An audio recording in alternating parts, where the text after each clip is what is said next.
오늘 이 시간은 주님과의 마음 산책 감사일기라는 제목으로 함께 은혜를 나누고자 합니다. 한 주간 나의 마음은 어떻게 살아왔습니까? 지금 한 분 한 분의 마음을 계절로 표현하자면 봄, 여름, 가을, 겨울 중 어디에 해당되십니까? 봄이라고 하면 기쁨이겠죠. 그리고 소망이 있는 마음일 겁니다. 아니면 여름? 여름은 우리 장로님 기도해 주신 것처럼 유난히 덥고 무더웠습니다. 혹시 내 마음이 한 주 동안 여름처럼 습하고 그리고 탈진한 것은 아니었는지요? 혹은 가을의 마음이라면 어떻습니까? 차분해지고 그리고 고요한 마음일 수 있겠습니다. 아니면 겨울이 들으면 섭섭하겠지만은 냉랭하고 차가운 마음으로 혹여 한 주를 살아오지는 않으셨는지요? 내면 세계의 영적 성장과 질서라고 하는 기독교계에서 상당히 유명하고 그리고 귀한 책이 있습니다. 저자는 마음이야말로 우리의 삶의 가장 중요한 곳이다라고 하면서 다음과 같은 이야기를 전해줍니다. 자신의 친구가 잠수함에 근무할 때의 일입니다. 잠수함이 바다에서 작전을 수행하는데 적국의 배가 다가옵니다. 뜻하지 않은 출현에 함장이 위협을 느껴서 조종실에 재빨리 연락을 해서 묻습니다. 조종실 안전한가? 위협이 없는가? 조종실 담당자는 현재 상황을 판단했고 그리고 이상 없습니다. 안전합니다라는 답신을 주었습니다. 외부에서 일어나는 일들이 아무리 요란하고 그리고 통제할 수 없을 것 같다 할지라도 내부 조종실에서 그 상황을 파악하고 그리고 대처할 힘이 있다면 안전한 것이죠. 아무리 외부를 둘러싼 힘이 예측하지 못한 어려움이라 할지라도 내부에서 그것을 파악하고 감당할 수 있다면 안전하다라고 말씀드릴 수 있습니다. 한 주 우리의 마음은 어떠했습니까? 외부로 흔들리는 마음이었습니까? 아니면 외부에는 여러 가지 일이 있었음에도 불구하고 흔들리지 않을 만큼 견고한 마음으로 자신을 지켜냈습니까? 오늘 잠언 4장 23절 모든 지킬 만한 것 중에 무엇을 지키라? 내 마음을 지키라. 왜요? 생명의 근원이 여기서 나기 때문이다. 우리가 지킬 것 참 많이 있습니다. 재물도 지켜야 되고 건강도 지켜야 되고 인간 관계도 지켜야 되고 우리의 직장도 지켜야 하죠. 그러나 성경은 가장 지킬 것 있다. 그것은 너의 마음이다. 마음을 지켜야만 사람은 살 수 있다고 성경은 말씀합니다. 저는 우리 모든 성도님들 가을 문턱 그리고 이제 한 해를 정리하며 마무리하는 하반기 시점 우리 모든 성도님들이 감사일기를 쓰면 좋겠다 하여서 교회에서 감사일기 책자를 제작을 해서 오늘 나가실 때 잊지 마시고 한 분당 한 권씩 꼭 가져가 주시기를 바랍니다. 저는 오늘 이 감사일기를 어떻게 성도님들께서 활용하시고 사용하시고 그리고 어떠한 유익이 있는지 함께 나누고자 합니다. 나가실 때 받게 되는 이 감사일기는 내용은 상당히 간단합니다. 감사일기를 어떻게 작성하는가 그리고 감사일기의 그런 구성의 내용으로 이렇게 되어 있습니다. 한번 화면이 있을까요? 예. 보려고 하지 마십시오. 눈 나빠지십니다. 예. 한쪽에는 감사일기 작성법 그리고 한 면에는 한 면의 이틀치 그래서 감사의 내용 그리고 오늘 삶의 어려운 내용 이 정도 기록을 하시면 되겠습니다. 우리 화면 괜찮습니다. 이제는 일기를 쓴다라고 하면 어떤 생각이 드세요? 벌써 맨날 쓰는 거 어떻게 쓰지? 저 책을 받으시면은 하루의 날짜를 적으십시오. 날씨는 적을 필요 없습니다. 우리는 왜 일기에 날씨를 적어야만 했을까요? 왜 우리는 개학할 때 일기를 몰아서 쓰면서 옛날 신문을 뒤적거리면서 7월 21일 맑음, 7월 22일 비옴 왜 우리는 그걸 적어야만 했고 우리 박강진 장로님 계시지만 선생님들께서 그 일기에 날씨를 늘 체크를 하셨는지 모르겠습니다. 날씨는 안 적으셔도 됩니다. 두 가지만 적으시면 됩니다. 오늘 하루 무엇을 내가 감사할 수 있는가? 그리고 또 하나, 내 삶의 어려운 이야기들은 무엇이었었는가? 그 두 가지만 적으면 됩니다. 분량도요 10줄이 채 되지 않습니다. 너무 간단합니다. 아마 그냥 마음만 먹으시면 5분 정도 10분 정도 가능하시겠다 생각이 듭니다. 감사일기를 쓰기 위해서는 장소와 시간이 요구됩니다. 대부분 가정에서 하실 테고, 시간은 가급적이면 언제 하시면 좋을까요? 밤에. 일기를 아침에 쓰는 사람 별로 없죠. 밤에 씁니다. 그죠? 왜 밤에 쓰면 좋을까요? 하루를 성찰하는 것이죠. 하루를 돌아볼 수 있습니다. 매일매일 해야 될까요? 매일매일 하시면 제일 좋겠습니다만은 너무 먼저부터 그렇게 마음 먹지 마시고, 내가 여건이 될 때마다, 생각날 때마다 내가 쓴다. 이틀에 한 번, 3일에 한 번도 좋습니다. 일주일에 한 번도 좋습니다. 한 달에 한 번은 너무합니다. 오늘 설교를 통해서 그러나 마음 한편에 내가 매일매일 좀 해보겠다. 한 줄이라도 내가 적어보겠다. 감사한 거 한 줄, 내 마음에 어려운 거 한 줄.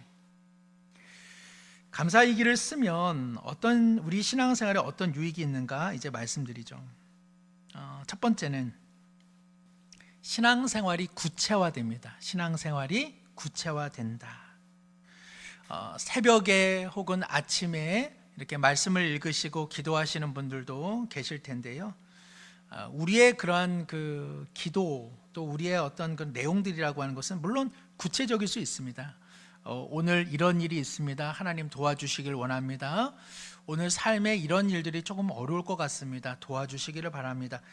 우리의 기도는 구체적일 수 있지만 아직 나타나지 않았기 때문에 그러한 내용들은 사뭇 추상적일 수 있는 것이죠.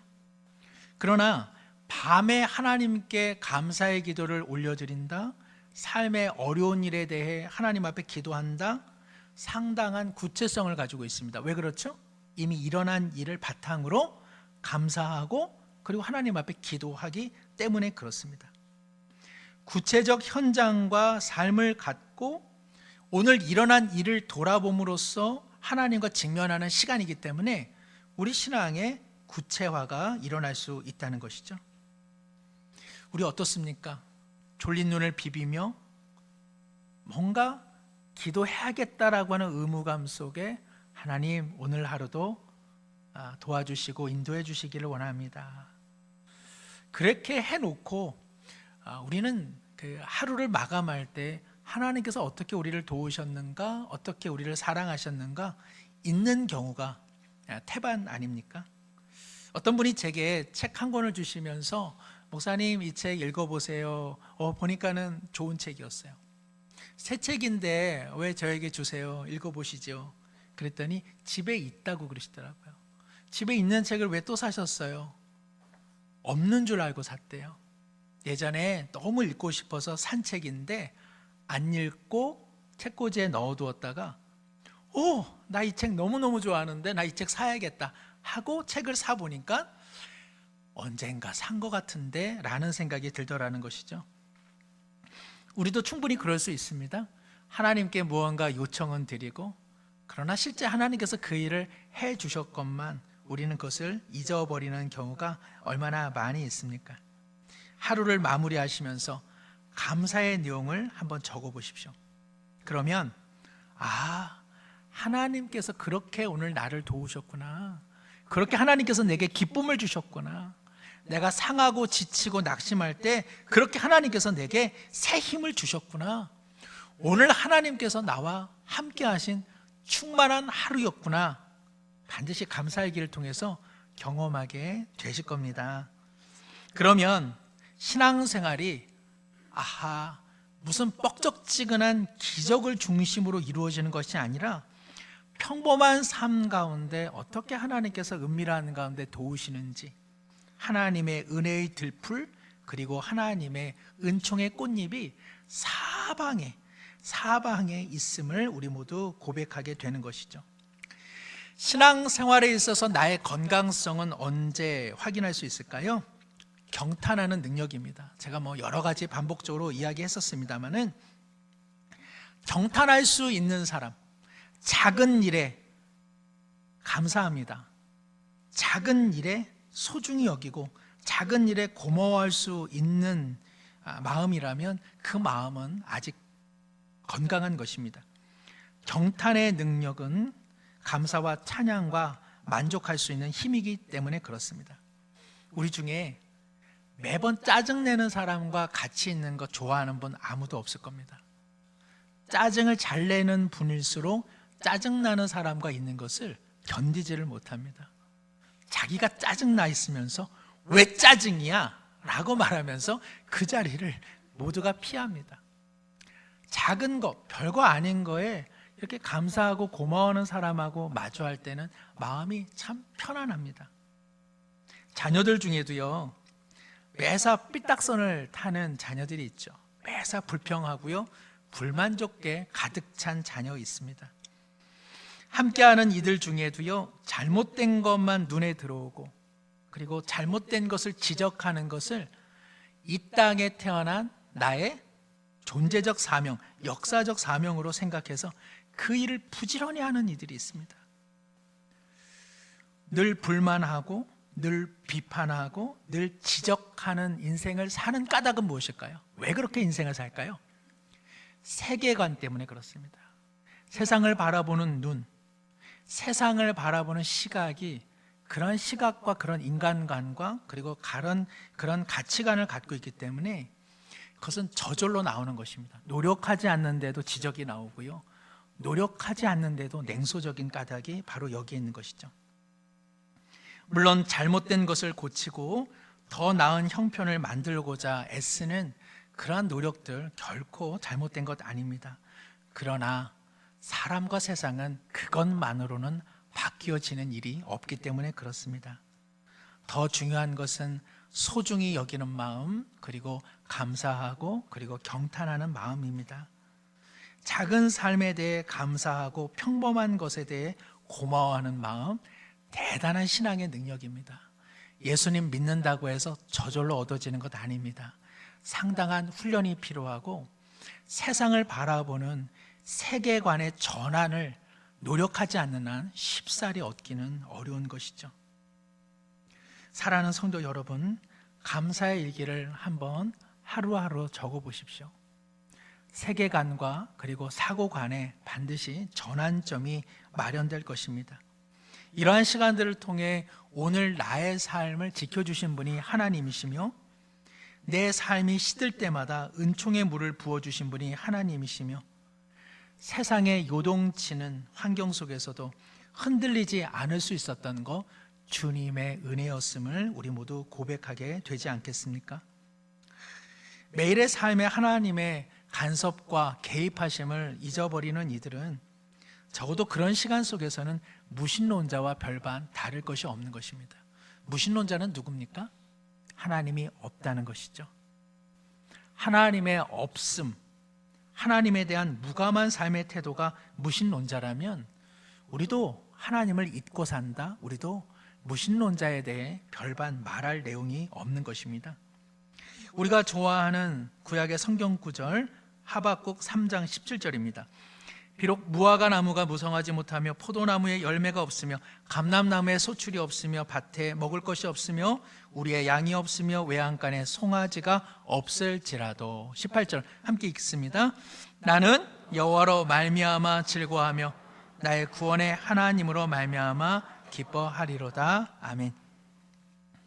바벨론의 폭력과 그리고 불의 속에 무너지는 남유다의 현실 속에서 하박국 선지자가 마지막 토해낸 고백입니다. 그는 하나님 앞에 탄식한 사람입니다. 하나님, 이럴 수는 없습니다. 남유다가 아무리 모난 인생을 살았다 한들 불의한 바벨론의 폭력 앞에 속절없이 무너지다니요, 이런 일은 있을 수 없습니다. 그러나 그는 그러한 현실 속에서 새롭게 남유다를 그리고 새롭게 새롭게 자기 백성을 갱신시키시는 하나님의 일하심에 눈이 뜨였습니다. 그러니 그의 이러한 고백은 마지못해 하는 고백이 아니죠. 지푸라기 잡는 심정으로 하는 고백이 아닙니다. 이렇게라도 말해 자기라도 살아야겠다라고 하는 그러한 하나님께 무슨 개인적 호의를 입으려고 이러한 수사법과 이러한 말을 고백한 것 아닙니다. 보이는 것이 그리고 세상을 구성하는 것이 전부가 아니다. 보이는 것이 전부가 아니라 보이지 않는 하나님의 은혜가 있음에 그는 다시 눈이 열려진 것입니다. 그래서 그가 고백을 한 것이죠. 하루를 마감할 때 우리의 육신의 눈은 감겨지죠. 그러나 그 시간 우리는 믿음의 눈을 여는 시간이 되어야 하는 것입니다. 그럴 때 오늘 하루가 다만 세상이 나를 구성한 것이 아니라 하나님의 은혜가 나를 구성했구나라는 것을 우리 모두 절감할 수 있게 되는 것이죠. 예를 들어 보면 저는 이 책을 이제 만들고 주중에 먼저 받았습니다. 화요일부터 제가 적어 갔는데요. 먼저는 전날에 있었던 그 감사의 내용이 생각나서 좀 기록을 해 두었습니다. 월요일에 우리 목회자분들과 함께 노회에서 주최한 전도 세미나에 함께 참여를 했는데요. 주최 측에서 목사님들의 그 심리를 잘 아는 거죠. 막판에 도망가겠다 싶어가지고 이 경품을 이제 마지막 시간까지 이제 그 지연을 시켜 놓았습니다. 저도 뭐 자리를 뜰까 하다가 지켰는데 결과적으로 김선영 목사님께서 삼성 갤럭시 탭 9을 받으셨어요. 그것을 부러워하던 고근옥 전도사님은 백화점 1층에서 현재 판매되고 있는 핸드백을 받으셨고요. 또 그것을 바라보며 부러워하던 저는 진공 포장 순대와 그리고 이 주먹만한 간덩어리를 받았습니다. 조준희 목사님도 하나는 받았으면 같이 기도했는데 안타깝게도 못 받으셔서 순대를 하나 좀 드리겠다 했더니 그딴 거는 괜찮다고 그렇게 정중하게 감사를 표해 왔습니다. 참 행복했습니다. 뭐 다른 분들도 많이 받았으면 했지만 그래도 우리 목사님들 모시고 또 전도사님 모시고 갔는데 노회에서 주최한 자리에서 선물 받으니까 참 좋더라고요. 주중에 교회 옥상을 올라갔는데 우리 옥상 참 좋구나. 여러 가지 이제 건물로 좀 덮여져는 있지만 산도 보고 또 하늘도 볼 수 있고 그래서 교회가 참 좋은 곳에 위치했구나 하는 생각을 가졌습니다. 하반기에 제자 훈련을 하면서 사랑하는 한 분 한 분이 열정을 가지고 훈련에 임하는 것으로 감사함이 컸고요. 또 수요 예배, 또 순장반, 목요일 성경통도, 또 금요 기도에 오신 성도님들 발걸음을 통해서 참 교회를 사랑하시고 그리고 성도와 민족을 위해서 기도하며 주님의 말씀을 사모하는 분들로 인해 감사함이 참 컸습니다. 아내와 잠자리에서 이야기를 나누다가 우리 교회 사모님들이 참 좋은 분이다 그런 생각을 했습니다. 아내와도 이 감사일기를 함께 나누고 적으면서 오랜만에 싸우지 않는 한 주를 보낼 수 있었습니다. 이 그 감사일기를 쓰면서 제 자신이 밤뿐만 아니라 낮에도 감사일기에 오늘 밤에 무엇을 쓰게 될까를 의식하면서 보낸다는 것을 알게 되었습니다. 여러 가지 분노, 여러 가지 답답함 속에 나는 오늘 밤에 감사일기를 어떻게 쓸까를 의식하다 보니까 좀 더 나은 선택을 하려고 애쓰는 제 모습을 발견하게 되었습니다. 그리고 무엇보다도 스스로 반성하게 되었습니다. 하나님 앞에 감사를 드리는 많은 내용들이 참 막연한 감사를 드렸구나. 그러니까 뭉뚱그려서 여기 한 봉지요 이런 식으로 하나님 앞에 감사를 드렸구나. 하나님께서는 내 삶에 구체적으로 임하시고 구체적으로 일하시는데 나는 감사요 하고 퉁쳐버렸구나. 형식적으로 감사했구나. 내용 없이 감사했구나. 뜻없는 감사만 늘 읊조렸구나 하는 생각을 가졌습니다. 사랑하는 성도 여러분, 오늘 이 책자를 받으시거든 한 주에 한 번도 좋고 혹은 두세 번 좋습니다. 감사일기를 한번 적어보십시오. 가족 안에서, 일터 안에서 언어가 조금씩 달라지실 것입니다. 가정의 분위기가 달라질 것이고 여러분을 만나는 분들이 여러분에 대한 마음의 평가가 조금은 달라질 수 있지 않겠습니까? 제가 올해 3월에 유사한 내용의 설교를 했었는데요. 밤의 시간, 밤의 성찰하는 것이 우리가 빵을 품고 자는 것이다, 이렇게 말씀을 전하였습니다. 독일 나치치하에서 부모를 잃은 많은 아이들을 한 수용시설이 이제 그들을 수용했죠. 그러나 이 아이들은 부모를 잃었기 때문에 존재에 대한 두려움을 갖고 그 밤을 보내고 그리고 아침을 맞이합니다. 그러다 보니까 아이들이 잠을 못 자고 한편에서는 울고 한편에서는 두려워합니다. 보다 못한 시설 관리자가 하나의 아이디어를 내죠. 아이들 각각의 머리맡에 빵을 놓아둡니다. 그리고 아이들에게 말합니다. 이 빵은 내일 아침 너희들이 먹을 귀한 빵이야. 그러니까 이 빵을 품고 그리고 내일 아침을 기다리렴. 그러자 모든 아이들이 오늘 아침에 먹었던 맛있는 빵 내일도 먹을 수 있겠구나, 그러한 설레임과 그리고 그런 평온함으로 그 밤을 보내고 그 아침을 맞이하더라는 것입니다. 사랑하는 성도 여러분, 찬찬히 밤 시간에 감사일기를 적어보십시오. 그 시간을 통해 나를 그리고 가족을 그리고 오늘 우리의 세상을 단지 슬픔과 고통의 돌이 아니라 하나님께서 은총의 빵을 때마다 시마다 준비하셨구나라는 것을 우리 모두 발견하지 않겠습니까? 시편 16편 7절 8절에 시인은 이렇게 노래합니다. 나를 훈계하신 여호와를 송축하리라. 밤마다 내 양심이 나를 교훈하도다. 내가 여호와를 항상 내 앞에 모시며 그가 나의 오른쪽에 계심으로 내가 흔들리지 아니하리로다. 시인은 밤에 나에게 말씀하시는 여호와를 송축합니다라고 고백하고 있습니다. 여기 훈계한다, 교훈한다라고 하는 것은 책망한다, 질책한다라는 뜻이 아니라 오늘 하루도 함께 하신 하나님을 묵상함을 통하여 나는 주님을 송축하게 되더라. 그리고 주님이 항상 나와 함께 계심을 나는 다시 한번 고백하게 되더라는 내용입니다. 우리는 감사 일기를 통하여서 이처럼 흔들리는 세상 속에서 흔들리지 않도록 항상 내 앞에 계시는 하나님을 우리는 감사함으로 고백하며 하루를 마감할 수 있습니다. 우리 사랑하는 성도님들은 하루를 어떻게 마감하고 계십니까? 우리는 감사일기를 통해서 이러한 감사의 제목뿐 아니라 또한 내 마음의 어려움도 발견할 수 있습니다. 내가 무엇을 어려워하는가? 내가 무엇을 힘들어하는가? 내가 어떤 것으로 내 마음이 이처럼 쓰라린가? 그런 것도 여러분 날마다 적어보시기를 바랍니다. 하루를 살아가며 하나님의 은혜를 그리고 하나님의 도우심을 경험한 인생과 그저 오늘 하루 어찌어찌 살았지 하면서 마감하는 인생과 어찌 그 다음 날이 같을 것이며 그 인생이 같을 수 있겠습니까? 한 연구 결과에 따르면 사람들이 핸드폰을 과잉 사용하는 이유가 무엇일까? 여러 이유가 있겠죠. 그 중에 하나는요, 불쾌한 마음을 해소하려는 경향성 때문이라 말합니다. 누군가에게 어떤 말을 들었다.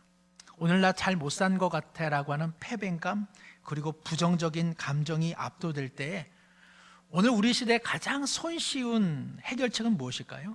핸드폰이죠. 핸드폰을 열어서 잠시라도 기분 전환을 합니다. 조선시대에 핸드폰이 있었으면 조선시대 사람들은 핸드폰 봤을까 안 봤을까요? 없어서 안 본 거죠. 세종대왕도 핸드폰 보느라고 정신 없었을 겁니다. 이것처럼 쉽게 우리의 감정을 해소시키는 그러한 놀잇감이 없습니다. 문제는 무엇이죠? 우리의 마음을 불편케 하고 부정적이게 하고 그리고 우리의 삶을 힘들게 한 것이 결코 핸드폰, 지금 몰리는데 저 핸드폰만으로는 해소되지 않는다는 것이죠. 하루를 마감할 때 그냥 잊어버리자, 내일 잘 되겠지, 그런 것으로는 우리의 부정적인 감정이나 우리의 어려움을 궁극적으로 해소하기는 어려울 것입니다. 우리는 힘이 있죠. 무엇이죠? 직면해도 되는 것입니다. 오늘날을 힘들게 한 것, 그리고 부정적인 내 감정을 우리는 직면할 수 있습니다. 왜냐하면 우리는 그것을 올려드릴 하나님께서 계시기 때문에 그렇습니다. 감사일기를 적으실 때 왜곡하셔서는 안 됩니다. 감사하지 않은 것을 굳이 감사함으로 적지 마십시오. 참 감사하기 어려웠던 내 마음의 불편함과 부정적인 마음들을 어려운 삶의 내용들에 적으셔야 합니다. 이를 통해서 나의 힘겨움을 하나님 앞에 아뢰며 내가 무엇 때문에, 누구 때문에, 그리고 어떤 일로 이렇게 부정적인 마음과 패배의식을 갖고 있는 것을 거기다가 적으십시오. 그리고 하나님 앞에 올려드리면 되는 것입니다. 너무 많은 내용을 기록하실 필요가 없습니다. 그럴 자리도 없습니다. 이 책은 한 줄이면 됩니다. 예를 들면 이런 것이죠. 오늘 내가 먼저 전화 안 했는데 친구가 먼저 전화해 주었다. 고맙다. 또 뭐가 있을까요? 아침에 문을 열었다. 상쾌한 가을 공기가 맞아 주었다. 참 좋다. 막막했는데 갑자기 길을 걸으면서 생각에 물고가 튀었다. 그 정도만 적으면 됩니다. 그리고 그것을 가지고 감사 기도를 올려드리면 되는 것이죠. 하나님이 알고 내가 아는 내용이기 때문에 그렇습니다. 어려운 삶의 이야기도 마찬가지입니다. 예를 들어 오늘 소중히 여기던 물건을 잃어버렸다. 찾을 수 있을까? 찾았으면 좋겠는데. 가까이 지내던 집사님 건강에 어려움이 있다. 내일처럼 마음이 무겁다. 그 정도만 적으시면 돼요. 요즘 내 안에 분노가 있는 것 같다. 자꾸 우울한 마음이 든다. 그 정도만 적으시면 돼요. 그리고 그 자리에서 잠시 기도하시면 됩니다. 하나님, 오늘 친구 때문에, 아침 공기 때문에, 그리고 좋은 아이디어가 생각나서 참 감사합니다. 근데 오늘 소중한 것 잃어버렸는데 찾을 수 있으면 좋겠습니다. 사랑하는 집사님 건강에 어려움이 있는데 회복되도록 은혜 내려주시기 원합니다. 제 안에 감사함도 있지만 분노도 있는 것 같은데 제 마음 다스려 주시기 원합니다. 끝! 이렇게. 이거 가지고 또 1시간 할 것 같으면 못 하세요. 그런데 그렇게 하루하루가 어떻게 됩니까? 축적이 되는 것이죠. 말씀을 마치며 한 가지 부연합니다. 저는 다음 주일에도 같은 주제로 한 번 더 말씀을 나눌 터인데요. 기록을 하는 것은 인생에 힘을 줍니다. 기록하는 것은. 자신의 삶을 기록하면 우리 인생이 그다지 소모적이지 않다는 것을 분명히 발견하게 될 것입니다. 우리는 어제 일도 잊어버리잖아요. 기억력은요, 갈수록 소실되어지고요. 그리고 우리의 마음이라고 하는 것이 계속 묻어집니다. 그래서 이렇게 발 뒤꿈치처럼 그냥 굳은 살이 박혀져서 웬만해서는 눈물도 안 나오고, 웬만해서는 웃음도 안 나오고, 웬만해서는 경탄도 나오지 않습니다. 그냥 이렇게 바위 같은 인생을 살죠. 그리고 우리의 삶을 살아보니 어떻습니까? 어제가 오늘 같고 오늘이 내일 같고, 인생이 그냥 매 그거구나 하는 생각 갖지 않으십니까? 그러니까 믿지 않는 사람들은 죽을 날만 바라보는 것, 믿는 사람들은 별 차이 없습니다. 믿는 사람은 천국 갈 날만 바라보는 거죠. 그러니까 끝날만 다른 것이지 사는 인생의 모습은요 거의 똑같이 살아갑니다. 왜 그렇게 살아가죠? 우리는 하나님 앞에 별로 기대하지 않으면서 살아가기 때문에 그렇습니다. 우리는 그다지 하나님과 교제하며 사귀면서 사는 삶이 거의 없습니다. 왜요? 마음에 기억을 못하기 때문에 그렇습니다. 기억을 하시려면 기록하셔야 됩니다. 하루하루를 한번 기록해 보십시오. 그러면 나의 하루가 그렇게 허무한 날이 아님을 알게 되실 겁니다. 소모적이거나 허무한 시간이 아니었구나. 하나님께서 나의 하루하루에 구체적으로 일하고 계셨구나. 근데도 나는 이것이 신앙인 듯, 이 세상 뭐 별거 있어, 이 세상 정두지 마, 천국 바라보면서 그냥 사는 거야, 그런 것 아니라 하루하루에 하나님의 은혜와 하나님의 도우심과 하나님의 손길이 얼마나 충만한데요. 우리는 다 그거 놓쳐버리고 그저 천국 가는 것으로 신앙 있는 것, 인양 살아갈 때가 얼마나 많이 있습니까? 하루하루를 하나님께서 이렇게 일하셨구나 감사하며 기억하며 하루를 마감하는 인생과 그저 보내는 인생이고 죽지 못해 사는 인생이고, 그리고 한 해의 마지막에 하나님 헛되이 살았습니다, 내년 한 해는 좀 더 신실한 인생 되게 하여 주옵소서. 우리는 이 쳇바퀴 같은 이 말을 얼마나 하면서 살아왔습니까? 거기에 무슨 개선이 있었습니까? 그렇게 해서 무슨 나아지는 신앙이 있었습니까? 우리는 끊임없이 반복적인 말들로 신앙생활을 대체해 오지는 않았습니까? 다음 주에도 한 번 더 말씀을 드릴 테니 이번 한 주 잊지 마시고 꼭 한번 하시기를 바랍니다. 반드시 삶이 달라지실 거고, 반드시 신앙의 기쁨과 감사를 누리실 것이며, 하나님께서 어떻게 우리의 삶에 구체적으로 일하시는지 반드시 맛보게 되실 줄로 믿습니다. 그런 기대를 가지고 감사함으로 또 간구의 삶으로 살아가시를 축복합니다. 기도하겠습니다. 하나님 아버지, 하나님께서는 천국에만 계신 분 아니라 오늘 우리와 함께 하시는데, 우리의 신앙은 너무나 추상적이고 너무나 종교적이고 너무나 형식적일 때가 얼마나 많이 있습니까? 하나님께서 일하시는 삶의 자리가 오늘 우리의 자리일진데, 한밤을 보낼 쯤 감사함으로 주님 앞에 송축과 찬양을 올려드리게 하여 주시고, 고단한 삶의 부정적인 마음과 힘겨운 일들을 주 앞에 정직히 고백함으로써 새로운 날을 은혜 가운데 맞이하는 우리 모두의 삶의 자리가 되게 하여 주옵소서. 예수님의 이름으로 기도드립니다. 아멘.